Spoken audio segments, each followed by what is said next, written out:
for your listening enjoyment, John Lund as Johnny Dollar. King, Johnny. Consolidated Indemnity. Oh, hello, Mr. King. You got to do this for us, Johnny. I can't take no for an answer. Oh, wait a minute, Mr. King. Do what? It's a new model car Allied Motors have been testing. Completely under wraps. The top engineers have been working on it.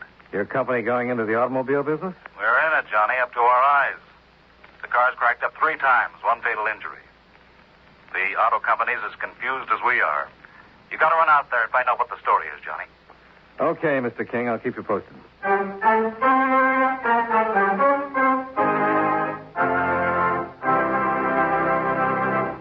Mind if I break in a few seconds to discuss games with you? How many of you, when you were youngsters, ever tried to escape from the world of reality by playing cowboys and Indians or cops and robbers? Today's youngsters have added 2 more professions to the world of make-believe: spacemen and G-men. And speaking of G-men, do you know where that name came from? Actually, it was used about 20 years ago by gangsters to describe members of our Federal Bureau of Investigation, and the name stuck. It's easy to see why youngsters have added G-men as heroes to their play world, since they are a most important part of our country's protective forces. Actually, the Federal Bureau of Investigation is part of the Department of Justice and acts as a kind of detective agency whose duty it is to track down those who break our federal laws. The FBI also does counterintelligence work in ferreting out spies and saboteurs. And here's an amazing fact about our FBI men. Despite the extreme dangers of their work, it wasn't until some 20 years ago that they were given the authority to carry guns. With no other weapons than courage, resourcefulness, and determination, they had to track down and apprehend dangerous racketeers and spies. Today, however, you will find that the typical FBI agent may be a lawyer, accountant, or specialist in some other profession, but thoroughly trained in scientific police methods and handy with any type of weapon.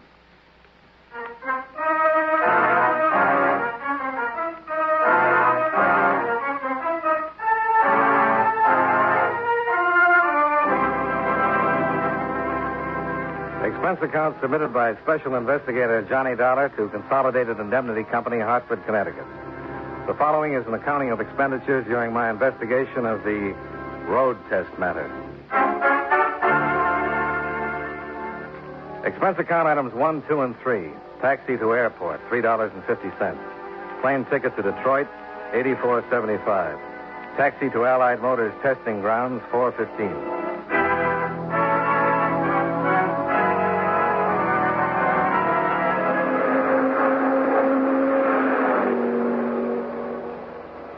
I got there before noon.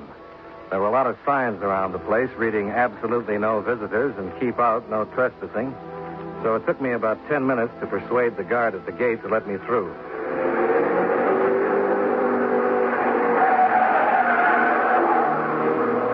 They were still testing cars, but the people watching the test winced as the cars thundered by, just as if they expected the autos to fall apart any second. The man I wanted to see was named McGregor. He was pointed out to me by one of the mechanics. Well, it's the time on that last lap there, Mr. McGregor? Very same. I'm Johnny Dollar from the insurance company. Insurance company? What have they got to do with us? Well, they carry the paper. I'm only here to help you, Mr. McGregor. Of course. Sorry you thought me cut, Mr. Dollar. We've been having a time around here. Yeah, I've heard. You have? Well, come along to the pits. I'll show you what's what. This is the company's model 3 years hence we're testing. Oh, you worked that far ahead? Aye. We're planning a radically redesigned automobile. It's a big gamble. And you're in charge of the whole thing, huh? I'm to make it work. That's been my job here for 25 years. I've seen a lot of changes, Mr. Dollar, but never anything like this. New materials, new suspension, new steering. Mm-hmm. What about these accidents? You tell me. 3 so far. And we've got the best engineers in the world. You expect one failure, two maybe, but three. A fiasco like this can cost the company dear. It's been kept pretty quiet. But for how long? It can ruin the company. Well, come on in. I'll show you the baby the men are driving.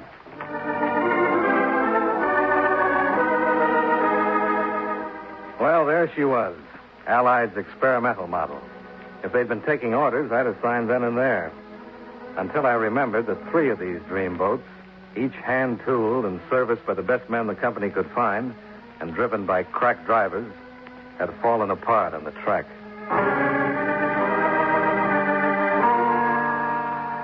The drivers? Well, the orders were to give the car every beating it could take. And the drivers knew this car couldn't take it. McGregor led me into his office on the field. Sit down, please. Thanks. What do you make of it, Mr. Dollar? Well, it might be an inside job, of course. Someone's got a grudge against someone else, and they're working it out through the car. So, we strip down every wreck. I do it myself personally. And do you think there's a sign of sabotage? No. No, it's not that easy, Mr. Dollar. One of the drivers, maybe. Oh, they've all been with the company for years.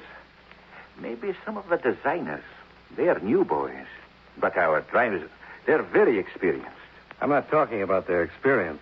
I'm talking about their motives. I'm an automobile engineer, and I wouldn't know about motives. I'll have to leave that to you. Thanks. Oh, I'd like the name of the man who was killed and his widow's address. Oh, of course. I'll write it down for you.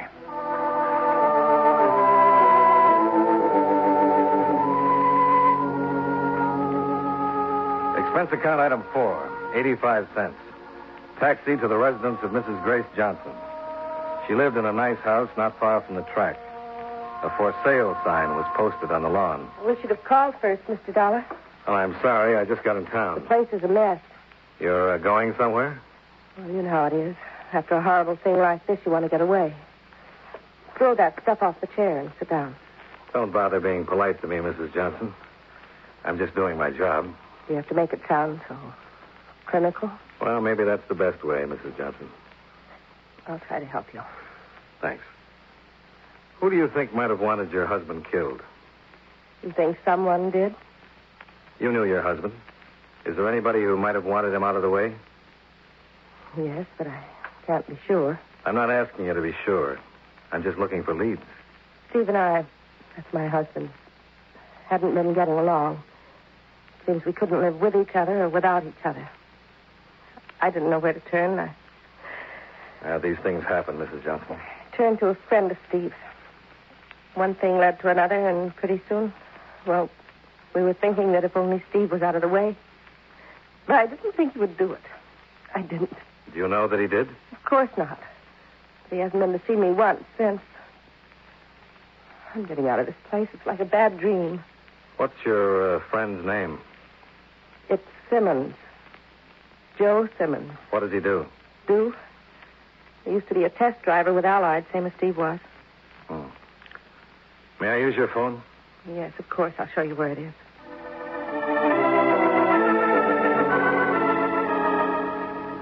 Simmons had worked for Allied, all right. One of their best men. He'd quit after the Johnson accident. When I went to the address he'd given as his home, I found he hadn't lived there for 6 weeks. But his landlady said he liked to stop in at Kirby's Bar and Grill down the street. And she believed he still lived in the neighborhood. Yes, sir? I'm looking for Joe Simmons. You come to the right place. Joe, you got a friend. That's him over there. Thanks. Mr. Simmons?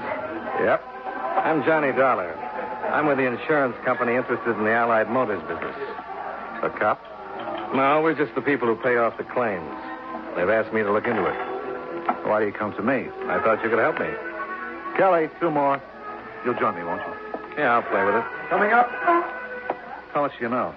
Well, I know Steve Johnson had a pretty wife. Oh, you've been seeing her. And she told you how she cried on my shoulder. I suppose she also told you I let her on or something? Put him on my tab, Kelly. Right, Joe. I'm a little tin goddaughter, but Steve was my friend.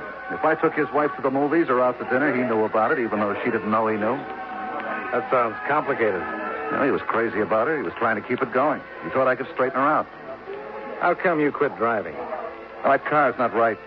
I've been test riding too long not to know that. Allied makes the best cars in the business. You're telling me? This one handles like a bar of soap. It does everything but answer your mail. Then suddenly, wham! For no reason, it falls apart on you. You tell me a car like that's all right? Every car or just some of them? How would I know? Or maybe some of the cars could have little bugs put in them. Like if one driver was in the way. I get you. You still think I did it because I was going out with Grace? Yeah, something like that. There's only one thing wrong with your hunch, Dollar. I'd have to get to the car. They watch them like crown jewels. You could figure out a way. And I'd have to want to do it. I told you I wasn't double-crossing Steve. He knew I was seeing Grace. Do you know you and his wife were thinking how nice it would be if he were out of the way? I'll leave the tip. And, Mr. Simmons, I wouldn't leave town with a widow just yet.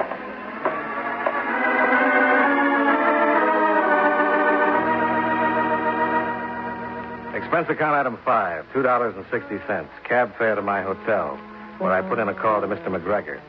He wasn't available, but they promised me he'd call me back. I left word with the desk to be sure and page me, and I went down to the dining room where I told the head waiter I was expecting a call. I hadn't got around to my coffee when I was paged and told that someone was waiting for me in the lobby. Dollar? Yeah. Sergeant Ferris, Police Department. I hear you're digging into the Allied crack-ups. Our company's paying for them. Got any ideas? No, nothing startling. Open and shut. Let's get off our feet. I was hoping an outsider would turn up a fresh approach. Oh, I like the old one, Sergeant. It's neater. Show me how. Well, you'll have to bear with me if it sounds familiar. Husband and wife fight. Husband's best friend has a broad shoulder and a narrow conscience. Problem? How to get rid of husband and maybe pick up a piece of insurance on the way. All that remains, Sergeant, is to figure what was done to wreck husband's car and how friend tried to get away with it. Well, it's neat. I'll say that for your theory. But it won't work. Why not? It's worked before. I'll give you one small reason. Joe Simmons doesn't work for Allied any longer, right? Right. And they just had another crack up out there. Ouch. What happens now? Oh, I've made my little spiel. You tell me. Here's a rich company with all the know-how and talent in the world. And they can't make a car safer than that. Something's got to be wrong. Well, that's not a conclusion, Sergeant. That's a beginning. I'm coming to that. The police department hasn't got enough to go on, so I kind of figure it's your baby.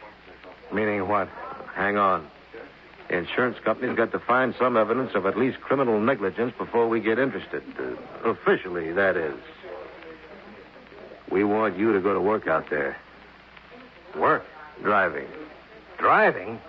Well, they're cracking up out And there. if you're lucky, one will crack up with you in it. Then we'll know something. If I live through it, that is. We want you to do that for us, Dollar. It's important. Will you? Ah, the things I get involved in. All right. Good luck, Johnny. Yeah.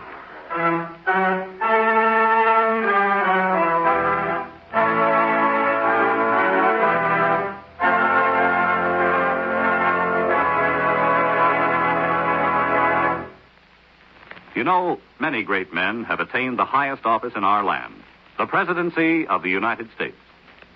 Can you guess the name of this man? He never wanted to be president, since he personally felt he was unqualified for the office.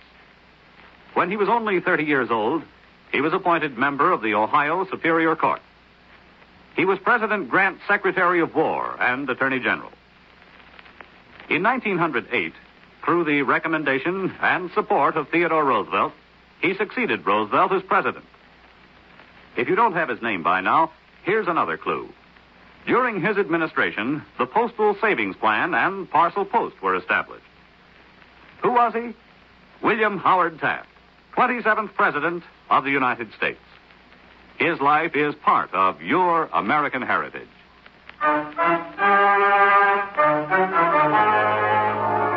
And now, with our star, John Lund, we bring you the second act of Yours Truly, Johnny Dollar.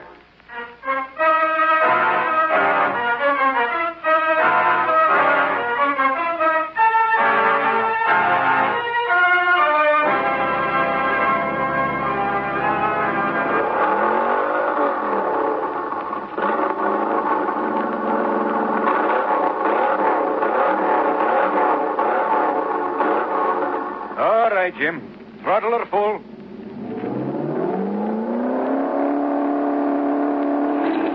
All right, Jim. Get it! Get it! Come on. All right, everybody. Back to work. Back to work. Have her towed to the shop and take her down. Couldn't we just smell her for scrap and save the trouble? Come on. What made it go to pieces, Mr. McGregor? Ask the engineer who designed her. I got a better idea. And what's that? Put me to work, driving. There are some things you can't learn at second hand. Oh, you're kidding, of course. No, Mr. McGregor, I'm not. Very well. You got a minute, Dollar? Do I get the driving job or I've not? got something in my office. It ought to give you an idea or two. After you. Care for a wee drop of the stuff? Not elegant, but paper cups will serve. There you are. Cheers.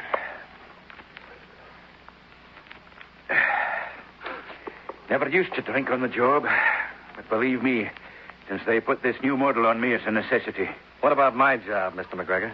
I don't think you'll be needed. Why not? Come here. Here's something I dictated. For the top brass. You'll see why. It's on the dictating machine now. Yeah. Here it is. Memo to Mr. William T. Thorne, Chairman of the Board, Allied Motors. From Ken McGregor, Head Department Development and Research. Subject, new model. It begins with a lot of personal stuff. You know, how I've been with the company for so many years, that kind of thing. And here's where it really starts, I think. And it is my considered opinion that the projected design ought to be dropped entirely. Further test driving ended in the interest of the company's reputation and my men's safety. Furthermore, if I may suggest, we ought to return to the traditional ways of developing our cars, which have stood us so well. Well, in the past. that's it, Mr. Dollar. And what if they don't approve? They've got to. And if they don't, do I get the job? Surely. But they've got to, Dollar. They're not crazy.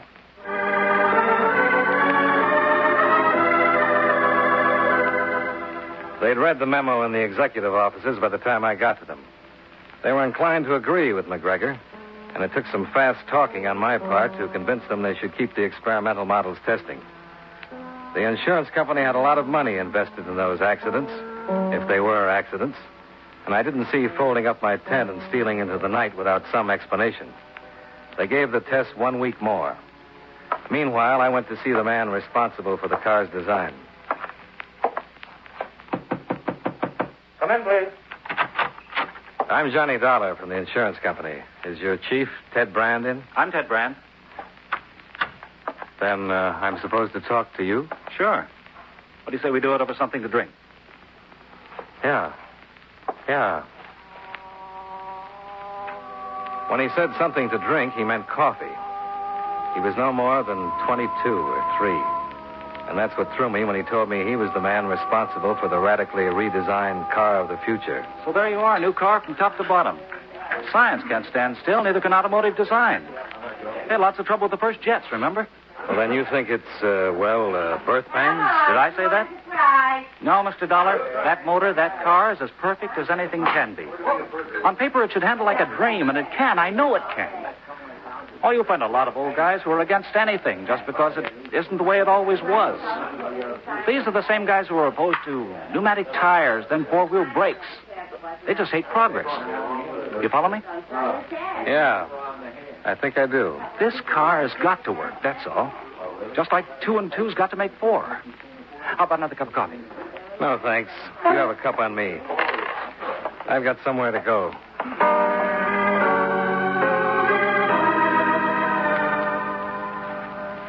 Expense account item 6.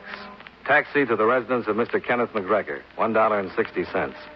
I waited till well after dinner before dropping in.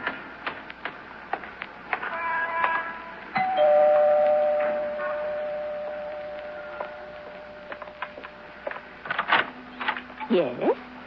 My name is Dollar. Is Mr. McGregor in? No. Well, do you expect him soon?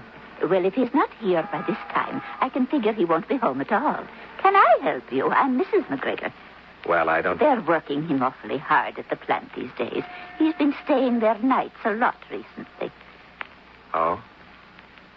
Maybe I can talk to you. Won't you come in? I'm so glad for the company, Mr. Dollar. With Mr. McGregor away so much, I tell you, I just pine for someone to talk to. Can I fix you a cup of coffee? No, thanks. Nice place you have here. Thank you. We like it. The company's been very good to Ken. He's been with them a long time, you know. I guess he must like his work. Oh, he loves it. They wanted him to retire several times, but not Ken. Offered him a pension, too.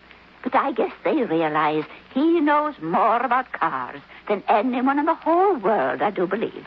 He seems to work hard, staying away so late, missing dinner. Oh, he wasn't always like that. He works hard, but he's also a family man, do you know what I mean? But lately, he's had so much on his mind. The way I see it, he wants to make one more showing before he does quit. Yes, I see what you mean. Now, if you'll excuse me, I have to go. Oh, do you have to? I was enjoying our talk so much. So was I. Oh, Mrs. McGregor, I wonder if I could ask something of you. Of course. Don't tell Mr. McGregor about this visit. I mean, it's nothing to worry about, but... I understand, young man. In years past, before they pushed him aside, lots of you boys used to come out and see us. I won't say a word. Thanks a lot. Good night. Good night.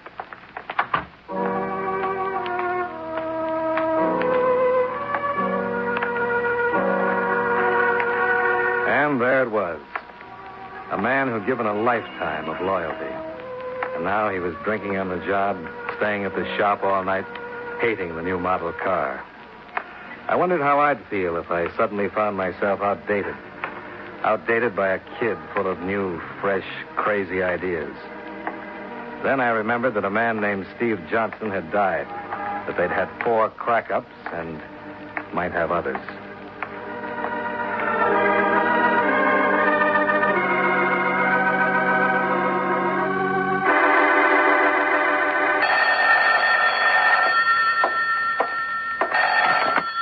Johnny Dollar. Sergeant Ferris, Johnny.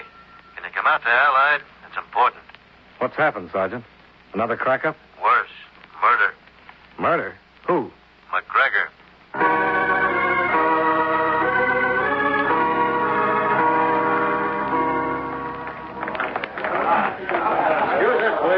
Excuse us, please. Let us through.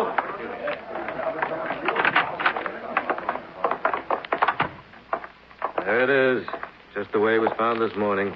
Seems to have been quite a struggle. It does for sure. He spent the night here. How do you know? I went out to his house last night. He's been staying away a good deal.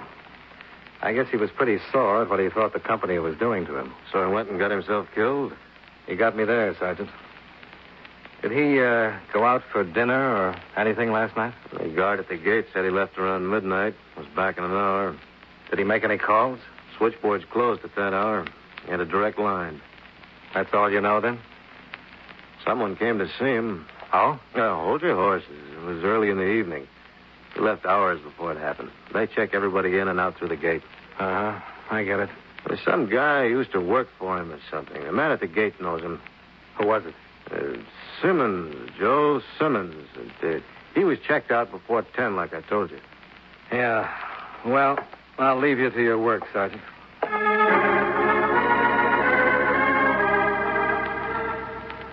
I went to Kirby's Bar and Grill, but Joe Simmons wasn't around. He'd been around last night, but they hadn't seen him today. Well, there wasn't much I could do. It was a police case now, all right. So I grabbed a cab and went back to the hotel. Expense account item 7, cab fares. $120, $260, and $140. I was just letting myself into my room when... Are you Dollar? That's right. Can I come in? I want to talk to you. It's about the car they're road testing over at Allied. Yeah. Come on in. Thanks. Maybe I'm a stoolie, but murder's not in my line. What are you talking about? This guy who got killed, that driver, Johnson. It was a risk he had to figure on, but Now killing the old man. I'm through. I had nothing to do with it. I'll take my rap for what's coming to me, but not murder. Why don't you go to the police? Well, I figured you could help me. Well, don't count on it. All right, go ahead. Tell me who you're talking about. Simmons. Simmons was checked out of the test area 2 hours before it happened. That's what you think. McGregor picked him up later and brought him back. He was crouched down on the floor in back of the car. Why? Well, they were worried about you. You were going to drive. That meant that you'd have to get the business like Johnson. Simmons had to talk the old man into it. They were working together? Simmons was working for a stockholder who got booted out of the management when it was discovered he'd been mixed up in rackets. He wanted to hurt the company, and he had what it takes to do it. Well, Simmons knew the old man was sore because the company was scrapping him after all these years. Well, little by little, he got the old man to go in deeper. But then they had this beef about you. The old man realized what he'd done, and he wouldn't go for it. Well, you know how it wound up. Where's Simmons now? Waiting for me at the Kearns Hotel. Will you take me there? Yeah, sure. Wait till I call a friend and tell him where to meet us.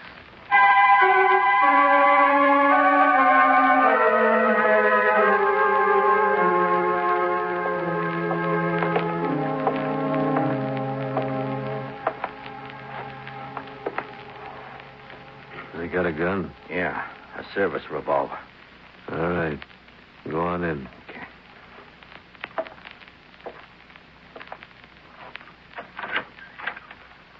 I'm back, Joe. What took you so long? Did you get the tickets? You're not going to need any tickets. Well, you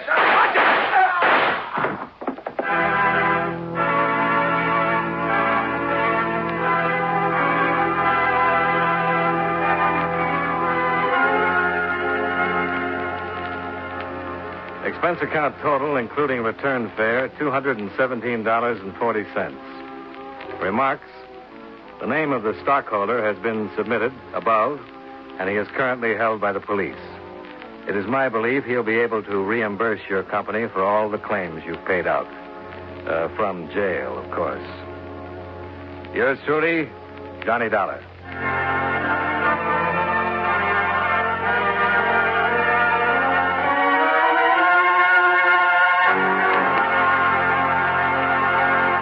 Yours truly, Johnny Dollar, stars John Lund in the title role and was written by David Chandler with music by Eddie Dunstetter.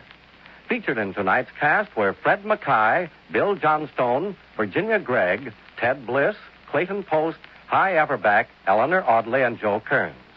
Yours truly, Johnny Dollar, is produced and directed by Jaime Del Valle. This is Charles Lyon, inviting you to join us again next week at this same time when, from Hollywood, John Lund returns as... Yours truly, Johnny Dollar. You've been listening to the OTR Gold Network. Find more classic radio at otrgold.com.